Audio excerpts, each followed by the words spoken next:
Broadcasting from Salisbury University campus, this is WSDL Ocean City, NPR News Talk 90.7. Putting Delmarva first. Stay tuned for Delmarva Today with your host, Don Rush.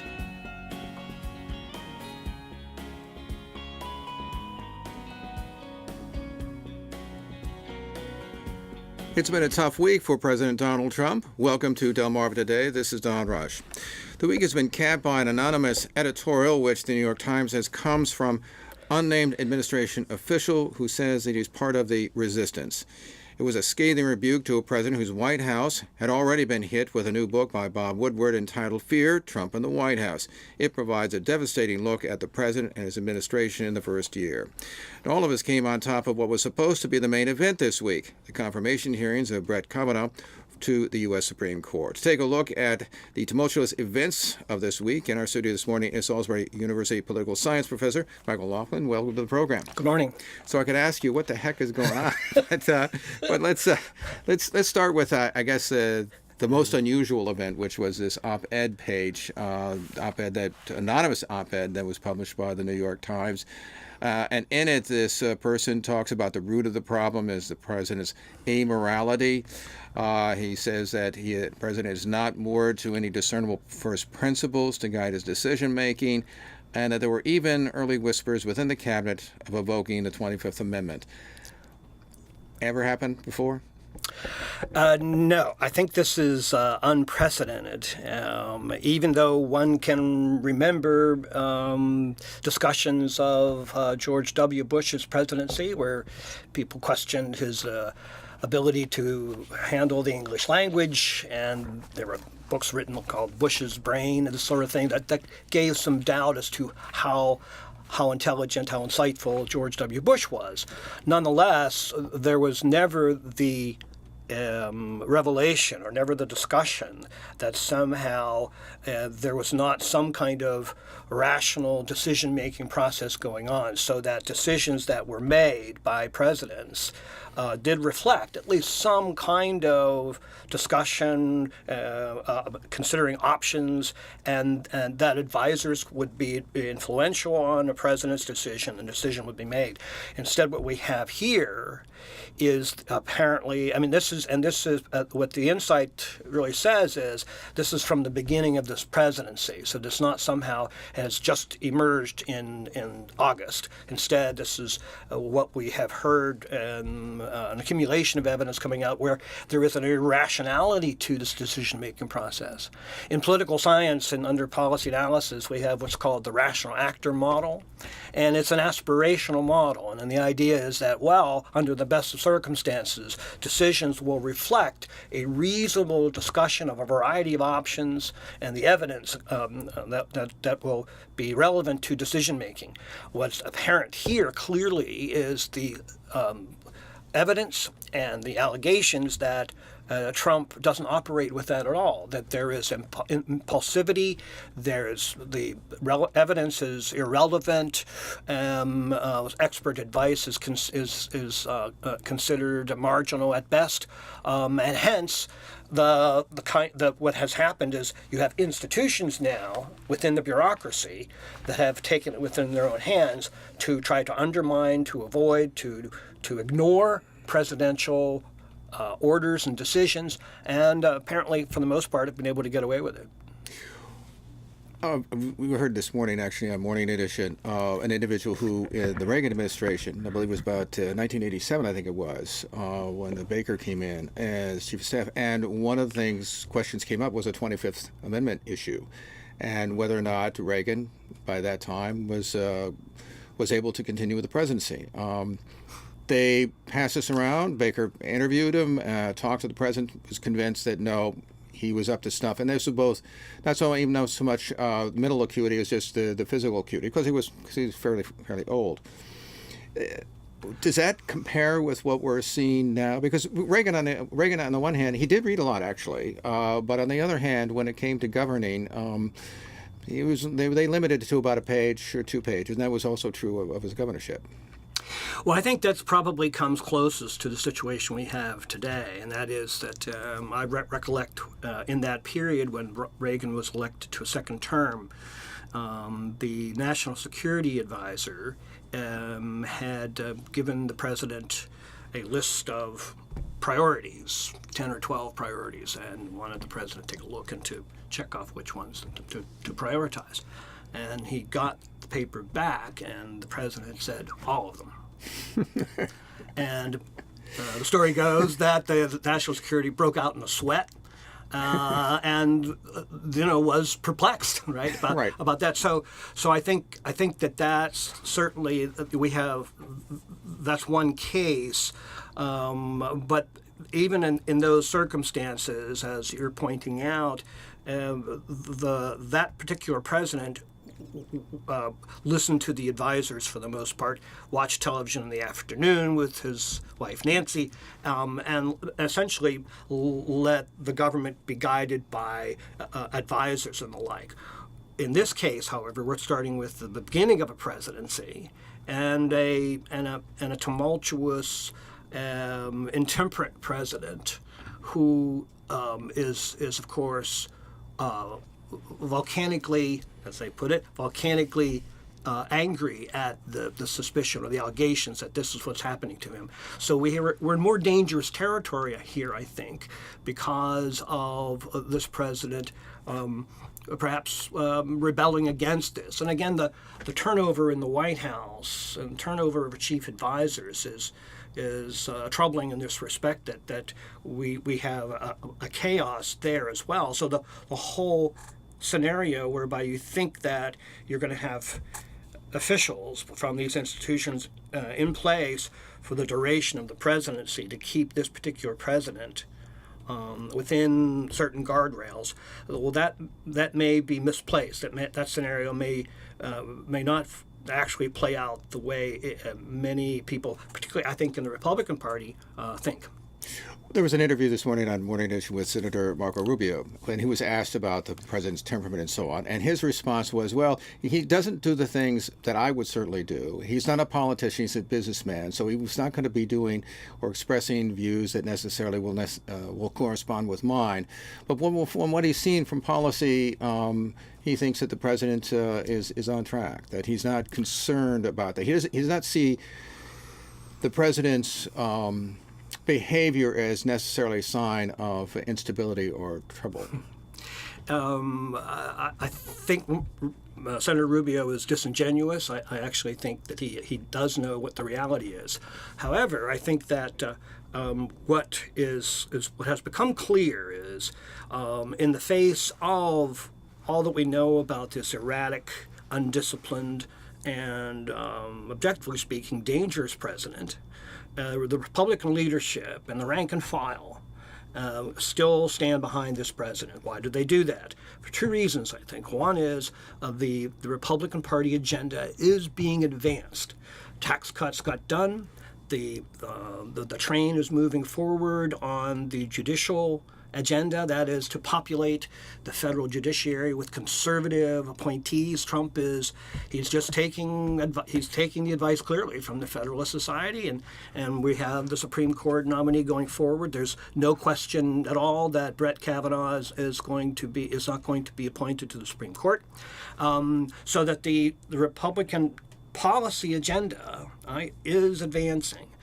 Secondly, in terms of, again, the control of this particular president, the recklessness of this particular president, ironically, I think Mitch McConnell and Paul Ryan and, again, the leadership of the Republican Party have confidence that the institutional deep state, that is, the bureaucratic officials, the long-time serving officials within the institutions of the permanent government, right, will have sufficient influence and will ignore reckless presidential orders when necessary, defy orders when necessary, and drag their feet when necessary, in various ways by which they will essentially avoid the more dangerous consequences of this particular president. And there's confidence, I think, that this president is so undisciplined and has so few allies within the government itself, I think, that even when he makes a decision and it is ignored, he will forget about it and move on, because there's little. I mean, I recollect when Chuck Schumer was trying to negotiate immigration policy with Trump, if you recollect earlier, I think last spring, and Schumer walks out of the office thinking he's got a deal, and by the time he gets back to his office, the deal is off. Something else has come. So he makes another deal. And then by the afternoon, so Chuck Schumer says, negotiating with Trump is like negotiating with Jell-O. Right? And I think that perhaps captures a good bit of what the Republicans are betting on, that, that Trump is not, I mean, he'd rather play golf for the most part and have no discernible, purposeful, strategic notion about pursuing policy objectives. I mean, even with the wall, for example, it's pretty clear that the money is not going to be budgeted for that wall. And Trump threatens the government shutdown, right? Most likely that's not going to occur. Is this the difference between campaigning and governing? Absolutely. Absolutely. I think that's right. That Trump doesn't understand the difference. And is content. I think he's is content with that. I mean, if he can persuade himself that he can bolster his base, get good vibes from his base, and lose policy battles, but as long as he can keep those rallies going, that may be all that he really needs. Because there's no evidence at this point where he has actually gone to the wall in terms of actual putting up or shutting up, in terms of policy decisions.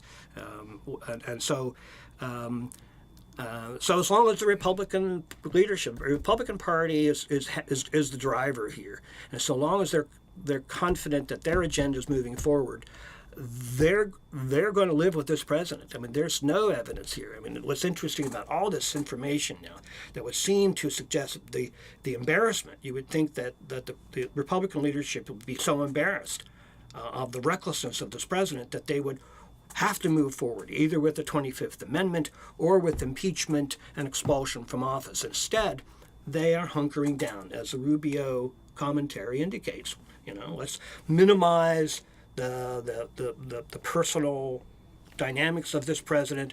Let's maximize the policy agenda that we can agree with, that Trump is carrying forward for us. While we have party government, we're still in control of all the branches of the government. Let's do what we can until the midterms, and then we'll see what happens then. What I mentioned, because I know you're a sharp critic often of the U.S. military and U.S. military intervention. And yet there seems to be the use of the military to prevent military action.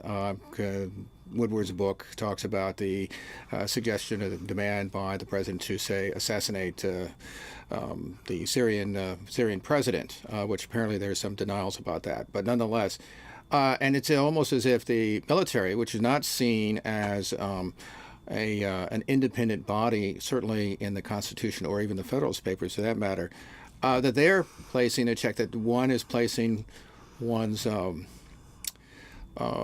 trust in that institution as opposed to the president, who is a civilian commander. I mean, and does it bother you the fact that that role seems to be switched? I mean, that anyone who believes in civilian control of the military has to be perplexed, has to be worried about this dynamic. I mean, on the one hand, I think most rational people would agree that this particular example of Trump's decision-making reveals an irrational, reckless, immoral judgment on his part, because not only did he say, let's go in and assassinate Bashar Assad, but let's kill them all. And he had this in Afghanistan, yeah. Yeah, it was a kind of murderous instinct, almost like the mafia don. Let's go. We'll assassinate. We'll knock these guys out. And so the fact that Mattis says, "Oh yes, Mr. President," hangs up the phone and says, "We're not going to do any of that," is reassuring. Right? That he's that here you have the Secretary of Defense, of all people, who wishes to pursue some more measured means by which to respond to Assad's government's use of chemical weapons in Syria. On the other hand, what this means then is that your institutions, the bureaucratic institutions, which constitutionally, right, are supposed to be responsive and accountable and listen to the directives of the chief executive of the United States government, that is supposed to be the regular order, and that so that as a theoretical matter, to the extent that it becomes routine that bureaucrats are ignoring the direct orders of the civilian president, then you're involved then in the avoidance of civilian control. You're losing civilian control of, in this case, the military. And I think that's the problem. And once, assuming we survive this particular presidency, that question will have to be revisited and will have to be taken a look at in terms of, well, how do we ensure to make sure that civilian control remains intact over the military? I'd add one other point. What's interesting here as well is that there was just a report recently, I think in today's papers, that suggests that contrary to Trump's initial notions about withdrawing troops from Syria, we're now going to keep them in Syria, which reflects the long-standing military's perspective, the U.S. military's perspective, which suggests once again that the driver of military policy, the driver of foreign policy at this point within the Middle East, is not Trump, but perhaps Mattis and the other national security officials within the State Department and within the Defense Department.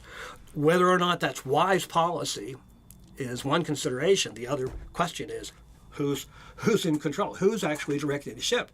And again, for us citizens, we should be worried about what the future of democracy is in this regard.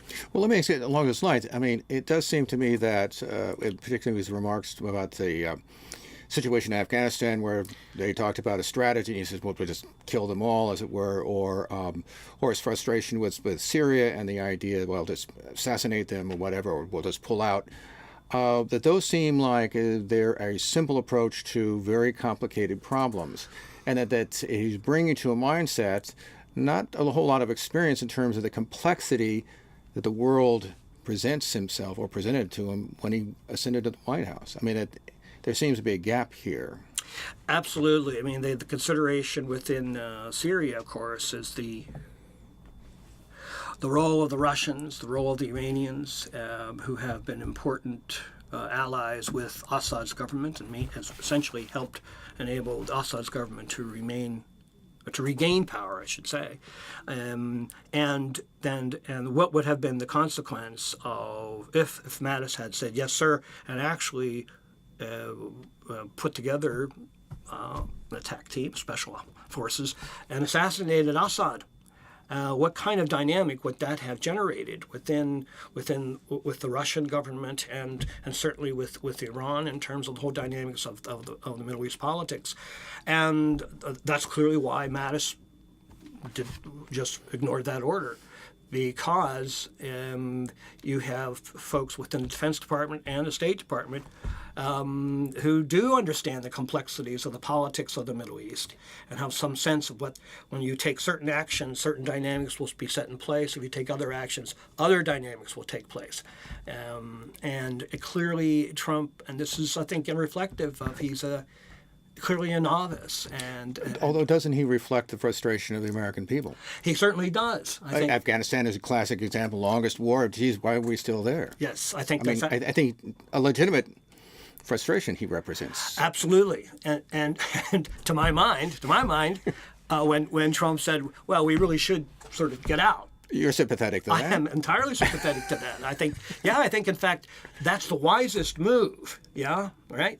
But But the world's more complex. But the world's more complex, and the institutions are more complex than this as well. And the institutions, I mean, I teach a course called American Empire. And I think what's fascinating here is that, in one sense, Trump is likes to trumpet empire and empire reach, but on the other hand, there are some impulses of his that could pull back. I mean, if we actually did withdraw from Syria or from Afghanistan, we would be reconsidering then the reach of empire. But one of the reasons why that's not going to happen is because of our institutions, right? The institution of the State Department, the institution of the military, the Defense Department, right? They have strategic interests, and they see the world in terms of an empire reach. I mean, our military is global in character. It's not. I mean, it's we have bases all over the world, and we have our diplomats are global, and we have a global perspective, which is part of the institutional vision that someone like Trump may sometimes share and sometimes doesn't. Well, quickly before, because I'm going to get onto the judicial business, but it does seem to me, however, that if you promote a certain isolationism, that is, if you withdraw, which is something that the Russians, for instance, and you can read about their media, that's not a good thing either. I mean, whether the military thing aside, although the military obviously gives certain beef to what the United States does, but we also have an economy and so on and so forth. I mean, don't we provide that? Isn't there a role that maybe outsizes, like, for instance, for the Russians or the Chinese or whomever? Absolutely. So that, and again, this is where Trump is impulsive and has shallow, I think, thinking that for him at times you see these impulses push for an isolationist position, or in terms of trade, he likes to generate these trade wars now, right? And from any perspective, I think, even perspectives on the left, I think, the argument is not that we should be isolationists. The argument is that we should be anti-imperial in terms of our global relationships, and so that international trade is healthy so long as it is fair trade, right, rather than unequal trade. And in terms of our use of our military, are we interested principally in global peaceful relationships, or in basic and still an attempt to control and direct to our advantage what will happen in various parts of the world? I want to turn to the Supreme Court nominee, Brett Kavanaugh. First of all, what do you make of the hearings? They've been more fiery than I thought I expected, with Senator Cory Booker out of New Jersey being threatened with being expelled after releasing some emails or some memos that I guess were labeled confidential. And so, what do you make of? It's fascinating. I've actually enjoyed listening to them when I get a break from classes and the like. But I think it's largely a kabuki dance at this point, and this is a real unfortunate evolution, I think, in terms of the Senate's role for examining and appointing Supreme Court justices. And what I mean by that is that there is no one has any doubt what the outcome is going to be. And the reason for that is that the partisan majority, I mean, it has the appointment of Supreme Court justices now has become quite partisan, so that if you have the majority within the Senate, then you will determine who the next nominee, next Supreme Court justice is going to be, regardless of the questioning, almost regardless, unless there is a genuine skeleton in the closet that would damn a particular nominee. And I think this goes back to the early 80s with the Bork nominee. I mean, I think it was at that point that generated a partisan. And I think the culture wars. I mean, the culture wars have really pushed this, polarized this in a major way. And the additional piece, of course, is where the majority party will allow nominees to say time after time after time, I can't respond to that because that's a hypothetical. So there is no way to get a nominee on record for a particular critical issues that the court will likely entertain. And so there's with that vacuum there's no way for the minority party to get any kind of leverage to persuade members of the majority party that this candidate is undesirable or unfit for the court. And I think until and unless the culture wars die down and we move into a different direction where we once again have made more bipartisan consideration on the wisdom of a particular nominee, we're going to continue to go down this road. But one of the key issues is obviously going to face the court is whether or not the president perhaps could be subpoenaed, whether he can be forced to testify. Executive privilege will probably be on the table. This, of course, nominee will certainly be on the court. It's at least one that assumes. With those issues, how significant is that battle over the presidency in terms of the judiciary in general and this particular nominee in particular? It's an interesting development here. There's long been a debate within political analysis about the role, the parameters of presidential power, the commander-in-chief powers, and administrative powers. And one of the arguments, one of the theories that has developed, and really emerged in not simply the Reagan era, but the George W. Bush era as well. And that is, in fact, Dick Cheney had made this kind of argument that, and that's the argument of the unitary theory of the presidency. And in a nutshell, what that suggests is that there is the argument of an expansive presidential power, particularly in the commander-in-chief powers, but more broadly in the administrative powers as well. And I think with what we're seeing here is a comfort level within the Republican Party again that is comfortable with an expansive view of presidential power, moving in the direction of, I think it's useful here, of the imperial presidency, the notion that yes, we're going to, the president will have expanded powers in these two areas of not simply carrying out the law, but also increasingly making law. So executive directives, executive orders can be acceptable for moving policy forward, and commander-in-chief powers, the manipulation, essentially the starting of wars, right, can be presidential, can be constitutionally based presidential power and the like. And I think what Kavanaugh, the concern about Kavanaugh from Democrats and from those of us who think that the Constitution, Article 1 is the Congress, which is should be the policy maker, and the president's powers should be much more constrained. What we're seeing with someone like Kavanaugh is a real doubt about whether he is really would help to constrain power or likely be part of a court that will allow for the further expansion of presidential power in the future. Do you think that expansion would be accepted if it were a Democrat sitting in the White House? We heard, just briefly, we heard lots of complaints about the executive orders, I guess it was. I think that under Obama. Yes, but I think that for someone like Kavanaugh, well, it's hard to say. I mean, because you don't. But in terms of, to the extent, let me try it this way: to the extent that a nominee is actually committed to that vision, then it wouldn't matter, right? But then he would be caught in a vice if he preferred a given particular party. That's true. But we're not at that point. We could be soon. We could be soon. That's correct. So one of the things, briefly in the last minute we have here, one of the things that struck me, because I read the Federalist Papers actually with the summer, is that there's an interlocking system that both Hamilton and Madison seem to be describing, that these branches overlap, that would be contradictory, as a matter of fact, to the Scalia Unitarian. Are we losing that? That interlocution? Anyone who's read the Federalist Papers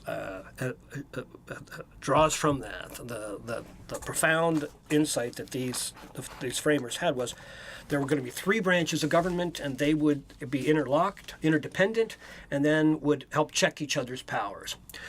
What the framers didn't anticipate was the growth of what political scientists now call the fourth branch of government, which is the emergence of the bureaucratic state, the institutional state that has emerged principally in the 20th century, which is not a unique feature of the United States, but is a feature of governments across the world. And what those folks did not anticipate was that these institutions would gain some independent power, a measure of independent power. Not that they're completely independent, but they have an ability to push back against not only the Congress and the courts, but also presidents. And that's where we are today. I would note, by the way, that Kavanaugh actually uses that basic argument against the Consumer Financial Bureau. So, so you have something in common. Yes. So we were speaking with Michael Laughlin. He's the Salisbury University political science professor. Appreciate you stopping by and chatting with us. My pleasure. Thank you. This has been Delmarva Today. I'm Don Rush. Thanks for listening.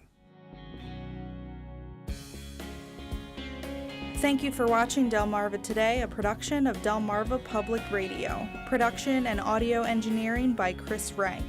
Hosted by Don Rush. For podcasts, visit delmarvapublicradio.net or subscribe to the Delmarva Today podcast on iTunes. Delmarva Today can now be seen on Pack 14.